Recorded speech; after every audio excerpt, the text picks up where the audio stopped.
Hello, my name is Luke Sprague, and I'm an oral historian with the Wisconsin Veterans Museum.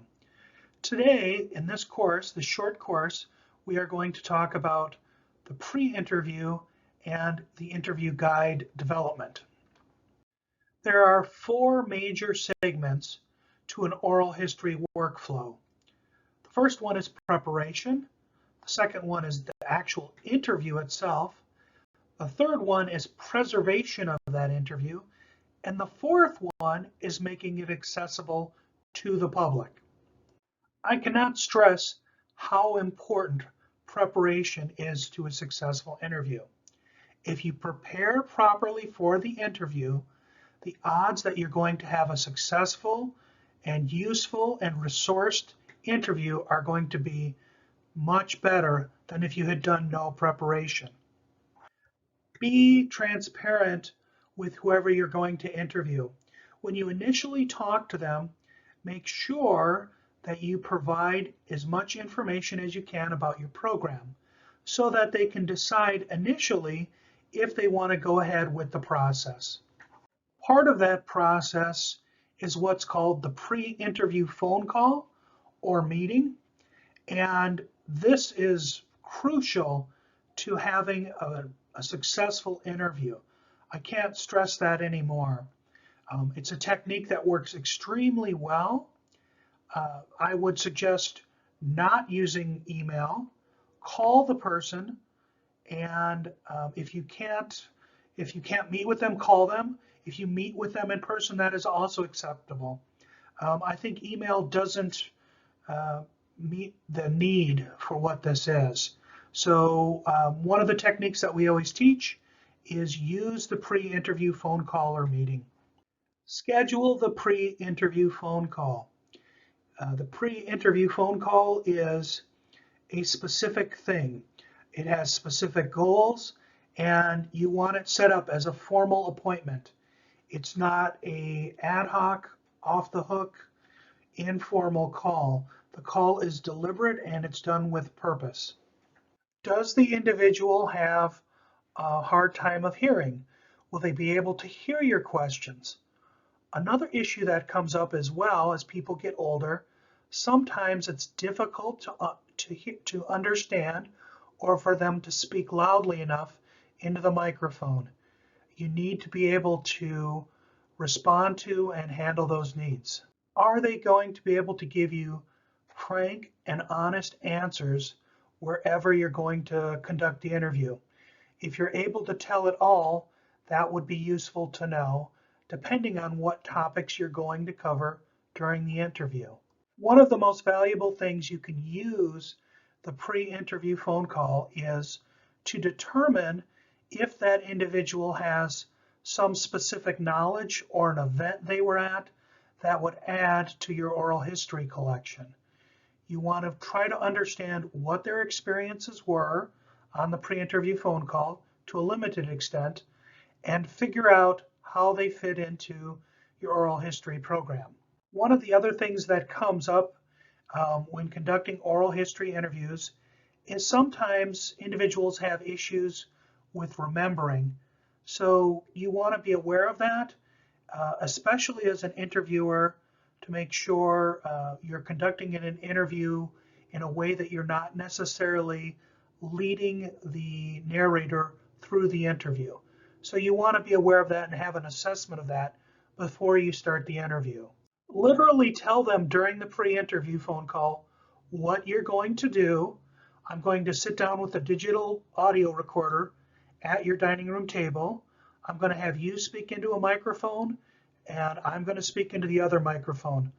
Literally describe so they have a word picture in their head and they know what you're doing and they understand it and they can know what's going to happen when you get on site. Also, during the pre-interview phone call, you want to cover the topics in general that you're going to cover during the interview. You're not going to read them the interview guide questions because you don't have those written yet. You're going to say, well, in our case, we're going to talk about military service. From the beginning of your military service, your recruitment, your training, your first duty station, and so on and so forth. You're giving them a preview of what you're going to talk about. You want to do that during the pre-interview phone call.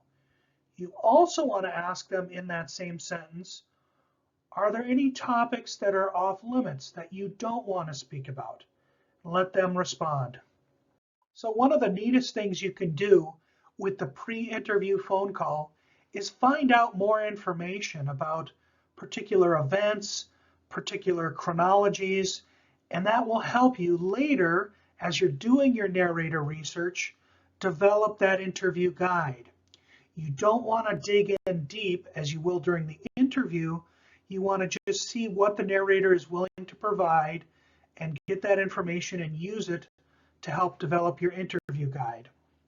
The pre-interview phone call is also used to make sure that the narrator understands that they're going to have to sign a deed of gift, and that unless they place a restriction on their content, it may go online. If there are any restrictions to be made, now is the time to discuss them during the pre-interview phone call. You should also discuss during this time, make sure they understand that during the interview to be careful of libeling other individuals or admitting to criminal acts. The final and most important thing of the pre-interview phone call after all those tasks are done is to set the appointment. Set a time, a date, and a location that works both for the client and works for you. Make sure that it's a safe location and one that they're comfortable with and one that you're comfortable with as well. I usually tell individuals to plan on at least an hour and a half for the first segment. The whole interview may be as short as an hour and a half or shorter. Sometimes it'll be longer, up to 5 segments. You have to be ready for that too, but start with an hour and a half minimum. Once the pre-interview phone call is complete and you've set an appointment with a firm date, then you should begin your narrator research. Okay, knowing your narrator is critical. So researching your narrator before you step into the interview is absolutely crucial. So to the degree that you're able, using the pre-interview phone call and the resources that you have at hand, try to understand the context and the life that your narrator is coming from. This will greatly increase the value of the oral history interview. So there's really no limit to the resources you can use for your narrator research. You can use old newspapers, archives, old books, any number of things to find out, internet research, any number of things to find out about that narrator you want to know about.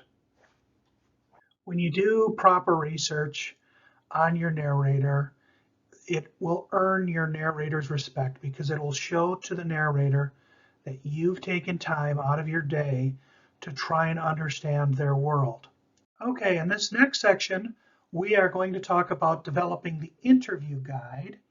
And specifically, we'll have a couple examples from the Wisconsin Veterans Museum, and we'll share a little bit with you about processes and things that we happen to do with our interview guide. But as you'll see, these are applicable to all types of interviews and interview guides, and you should be able to gain something from the experience. The interview guide can also be thought of as the questions you are going to ask during the interview. So the interview guide is the framework of the interview. It is simply a guide to start the question and get responses from the narrator. You don't have to stick specifically to the framework, but you want to use it as a means of understanding where you are in the interview and what you've accomplished during the interview up until that point. In most cases, the interview guide is designed to elicit long responses to open-ended questions. You want the narrator to share their feelings, share their experiences in detail. So at the Wisconsin Veterans Museum, we have a very specific interview guide that uses a chronological, goes through time, over time, and by topic. So we have a basic framework that we use for our questioning. We also add to that with our narrator research, and we can also use closed-ended questions to delve into and probe specific things that the narrator may bring up during the interview. So a couple of things to note. Your oral history program and your interview guide may not be chronological. It may not be topical. It could be anything. So your structure may look completely different. You may also have the case, depending on your program and the purpose of the project or program, to have your interview guide developed completely from your research. This also happens and is pretty common. So be aware that this is just one particular way of approaching the issue. With that said, it is almost a certainty that you want to develop a basic framework for your interview guide in terms of the topics that you'd like to cover for your oral history project. That'll give you a basic series of framework that you can work within. And usually an interview guide will follow a basic structure, which we'll cover in the next course. So I would recommend developing your interview guide well in advance and readying it for your oral history interview, and then making adjustments thereafter. So at the Wisconsin Veterans Museum Oral History Program, we use an interview guide that covers the military experiences of the veteran. We start with the beginning of their service and before their service, before they enter the military, and then all the way through their military service to the end of their military service, and then life after serving. But our focus is on their military service. So you might be surprised that during our interviews, most of what we cover are people's and veterans, in this case, their firsthand experiences. There's not a lot of necessarily what you'd call traditional military history. We actually deal with their feelings, their experiences, what it was like, what they can remember, and less so what you would traditionally think is a military history. It's not that at all. So for a veteran who's had, let's say, 25 to 30 years of service, very often the interview will take place over multiple segments, up to 5 to 6 hours.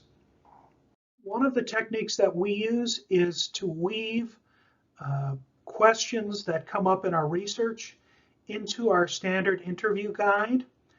One of the things to keep in mind is if the veteran says they don't know anything about that particular question or they don't remember it, it's okay to just move on and not spend any time on it. So just be aware after you've done your research and perhaps you're thinking that this person was at this particular event, the person or the veteran in this case may turn to you and say, well, I wasn't there, or I don't remember anything about it. And that's perfectly fine. Just move on with the interview and continue with the interview guide to the next question. Again, the purpose of asking a researched question is to let the narrator respond. The purpose is not necessarily, not at all actually, to show that you know the topic. We're not interested if the interviewer knows or doesn't know the topic. We're interested in specifically, was the narrator there? Do they have anything to contribute? And then letting them speak. So you can use a number of physical formats for your interview guide. You can memorize it in your head, which is great. You can use cue cards. You can use sheets of paper. And I know some people even use a form. And the form is bad news. The key in all of these is the written interview guide. If you have it written down and it's on cue cards or on a piece of paper, the sole purpose of that is to trigger you to ask the question and ask it off the cuff. You're not reading from the paper. You're asking it extemporaneously. You're saying to this person in your own words, this is, what was it like to grow up in this small town? Let them answer the question. That's the sole purpose. You're not asking canned questions. So in the canned questions and reading off of a form, for instance, the narrator will be bored with that and put off with that, and they won't answer you. You want to look them in the eyes and ask the questions. With that said, sometimes, and it could be often, your interviews will have a number of questions with a greater level of depth where you may want additional information on those interview guides, and you will need to have that in front of you. So just be aware of it, but again, make sure that you're asking the question extemporaneously. You're asking the person directly and talking to them. You're having a conversation. So this is Luke Sprague with the Wisconsin Veterans Museum. Hopefully this has helped you understand a little bit more about the pre-interview processes that we use when doing oral history interviews and developing the interview guide. If you have any questions, feel free to email me at the address above on this slide, and I'll talk to you soon. Thank you.